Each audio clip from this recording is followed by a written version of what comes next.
Good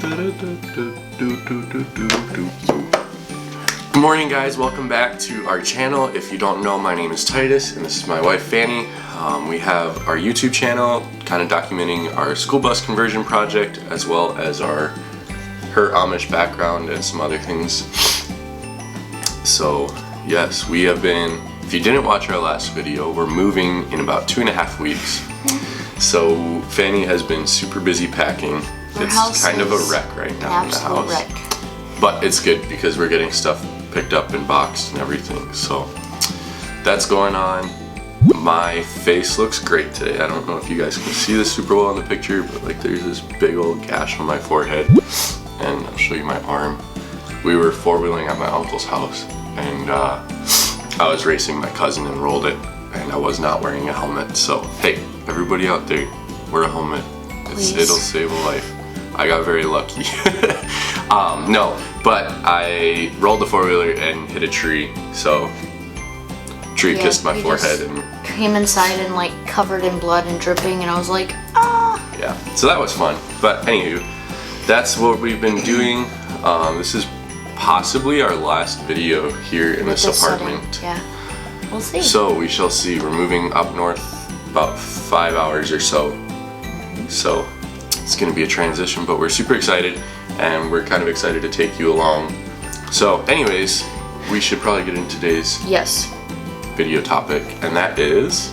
The topic of today is Amish, Mennonite, and normal school, and we're going to be doing a comparison between the three since I went to all three schools. Number one is kind of the structure of the day, so I guess I'll start with Amish school.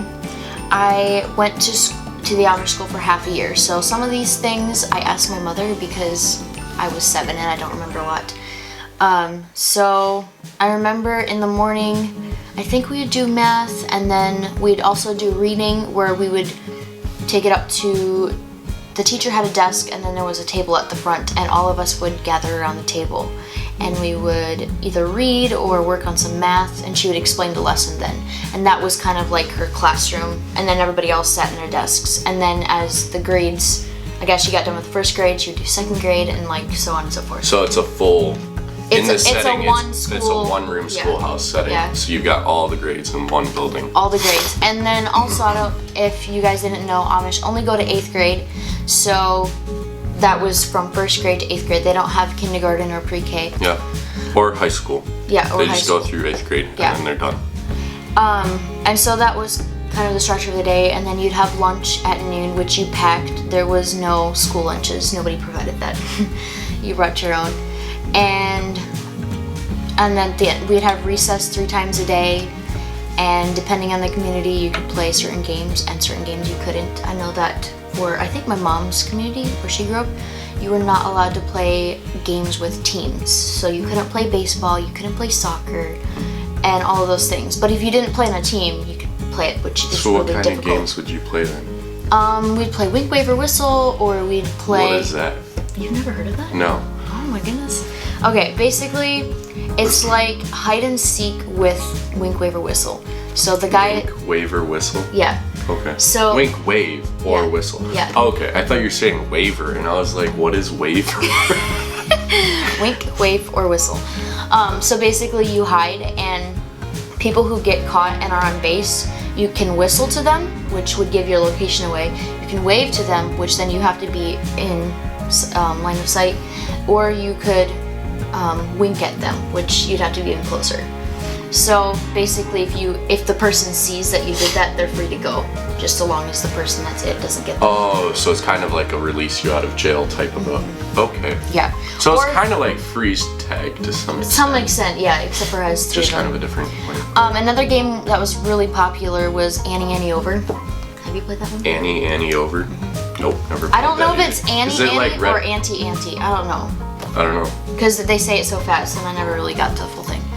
I don't know, maybe someone can tell me in the comments. But basically, you have 2 teams on either side of the building. You have to do it on a decently small building. It's in a building? No, outside. Outside. And so you have 1 ball, so the one team throws it over, where you catch it, and then if you caught it 3 times, you could run around to the other team, but you didn't want them to know that you caught it 3 times.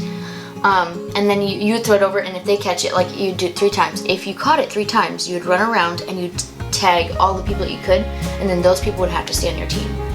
Oh, that's interesting. Yeah, that was a fun game. That's not a team game though?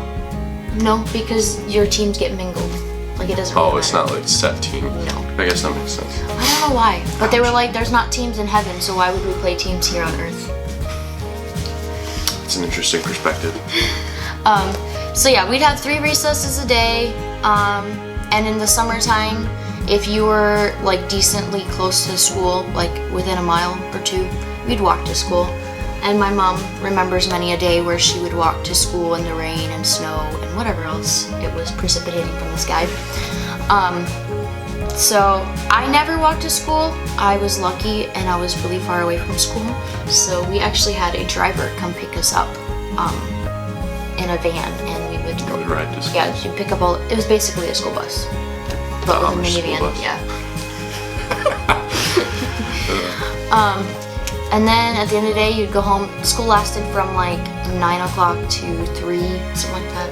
So nothing crazy. It's pretty decent compared to a normal school. Yeah.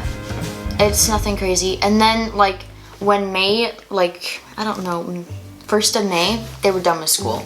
Like they didn't do this When whole, did they like, start? They would start in September. In September? And Yeah. they'd finish 1st of May? Yeah, like when it became warm outside and we could be planting fields, they were at home helping their parents and doing all kinds of things. Not in school until like June 1st. I mean, unless there was like some crazy thing that happened and they were out a month of school. But even with COVID, they didn't do that, so. I guess throughout the whole school year, we wouldn't have many breaks. I think we'd have Christmas break for sure. That was 2 weeks like normal. And we'd have a small program at the beginning, like right before Christmas break, which was very simple. And we would just sing a couple songs and then have snacks afterwards. And that all took place at the schoolhouse, and all the parents came and stuff. And we'd put a little bit of decorations up, but most of them were paper. The ones where you fold out like that and then you hang them up. Do you know what I'm talking about? No. They have really pretty designs. Okay. I will insert a picture.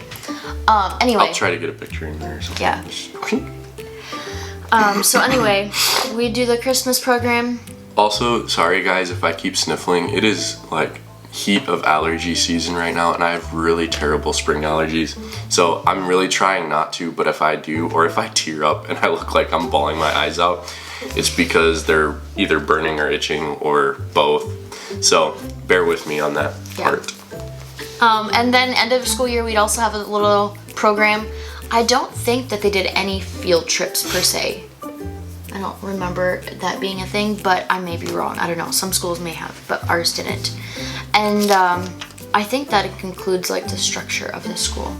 For Amish school. For Amish school. And then for Mennonite school, so I went to Mennonite school, and it depends on the type of Mennonite school you go to. These could all vary. I went to, I don't remember what the group of Mennonites were called for my first year of school, but then the rest of the years I went to Mennonite school, they were called Holderman Mennonites. So this is my experience with that kind of Mennonite school. So just wanted to preface that. Mennonite school is very, very similar to, I don't know, maybe it's a medium between Amish school and like normal school. They had split up classrooms, so they usually had 1st and 2nd grade together, and then they had 3rd and 4th, 5th and 6th, 7th and 8th. They also just went to 8th grade, but their teaching was much more in depth. And I went from 1st grade to 7th grade, so a good chunk of my school years. And I actually went to 4 different Mennonite schools, which sounds awful, but we moved a lot. They were all the same kind. The last 3 were just different schools in the same area. So basically, we would get there in the morning at about 8 o'clock, and we would hang up our coats and stuff, whatever, and then head to the classroom. And they were Christians, so we started off with prayer and devotions. So sometimes we'd have devotions in the classroom, but other times the whole school would gather downstairs, and we'd have a person in their church come and share a devotional. Oftentimes it wasn't crazy deep. I mean, we were kids, so it didn't have to be super deep, but it was an encouraging way to start off your day.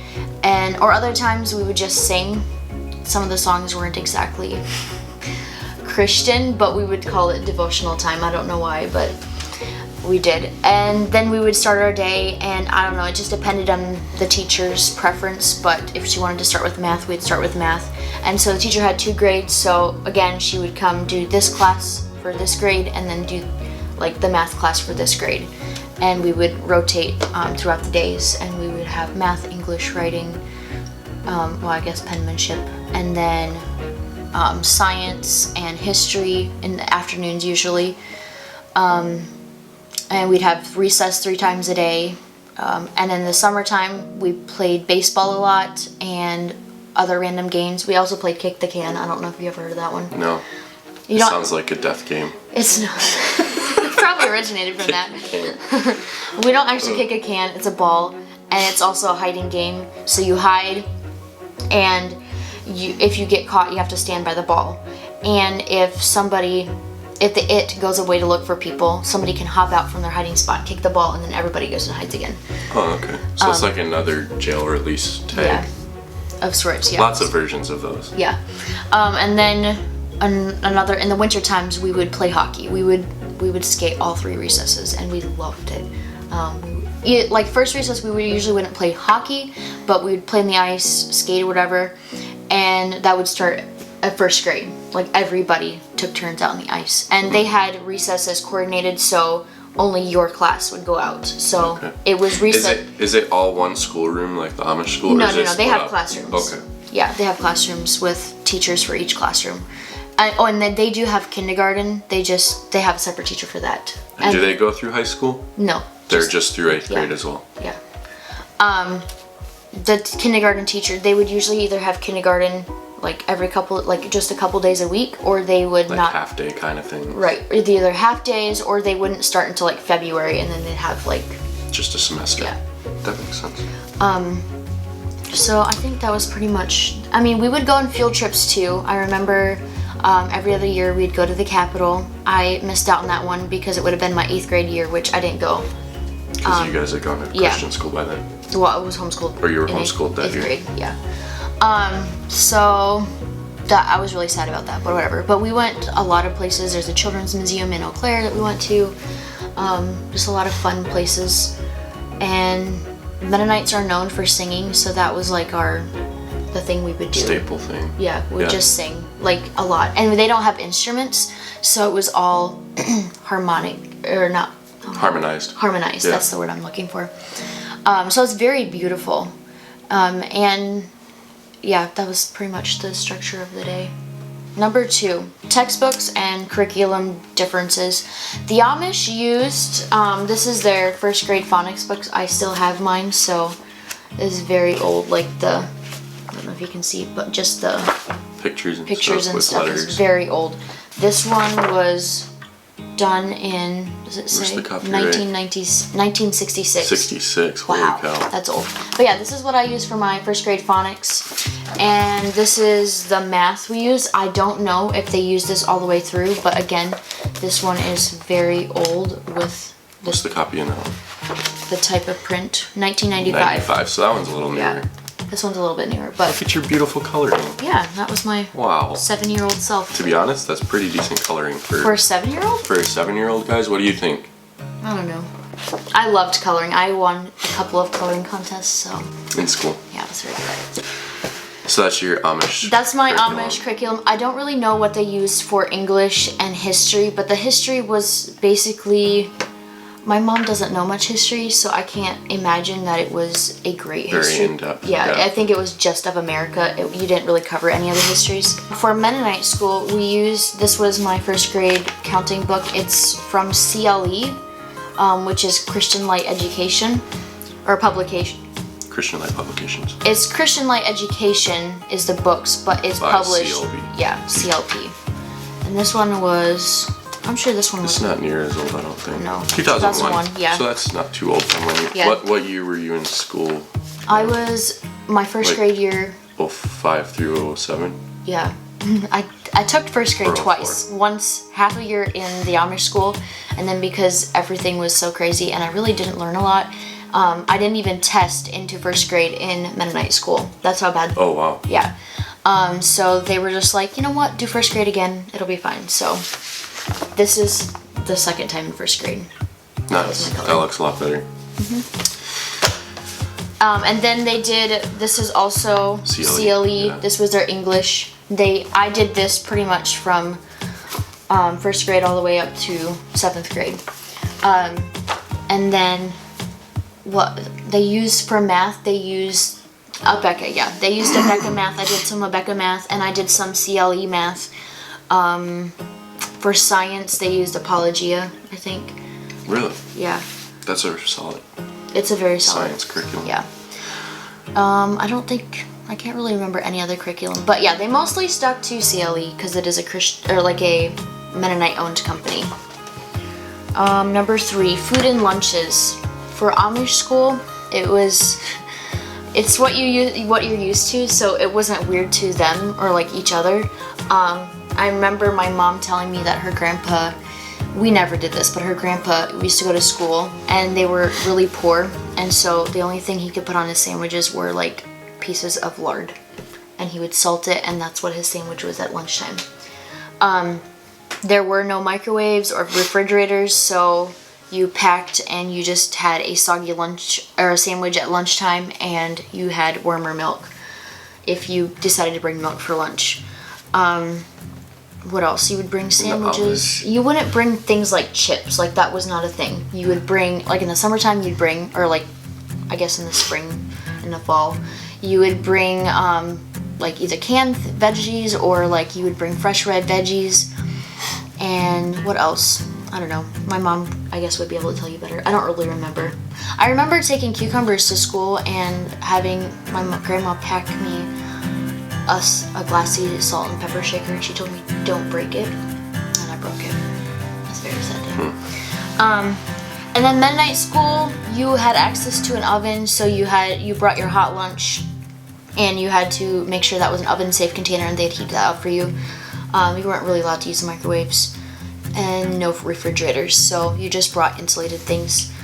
That was pretty normal lunches, whatever you brought. And then on Wednesdays, usually, they would provide lunch for you. They would make lunch. Oh. And the ladies took turns bringing it. So, I don't know, it just depends on the Mennonite school, like, what you decide to bring. But they are more open to, like, you'd have chips and, like, the little puddings and... So kind of a more normal... Right. We would never have that because my mom just made all of her food, and I was always so jealous of the other kids that got processed food. Now looking back, it sounds ridiculous, but I was, and so a few of them would be jealous of us, but usually it'd be like, ew, you have casserole? That's nasty. And I felt so self-conscious about my meal. Your homemade food. Yeah. That my mom... Spoiled Amish child. My mom would make banana bread for us on a regular basis, and that's a staple we had in our lunch. Yeah. And then once we got to non-Mennonite school, people would beg for our food, like they would trade it, which we would because we never got processed food. Yeah. So guys, that is the conclusion of this video. We are gonna do a part 2. In comparison, we're definitely gonna do a part 2. We have way more, not way more, but we have a good amount more information. So yeah. We're gonna finish with part 2 next week, probably in 2 videos. We will be in our new apartment, so we will probably do like a walk around or something in there. If you guys would enjoy that, like, let us know if you'd enjoy like a walkthrough of our new apartment. Well, I'm even talking about the and the packing process. In the comments, let us know. Do you want us to do a packing process video? Because I have a very unique new house tour. I don't know if it'll work though, because I haven't tried it. This is the first time, but it sounds really good. So let us know in the comments. Give this video a like because that really helps us get it to other people. And thanks so much for watching. We'll see you guys in the next one. Bye.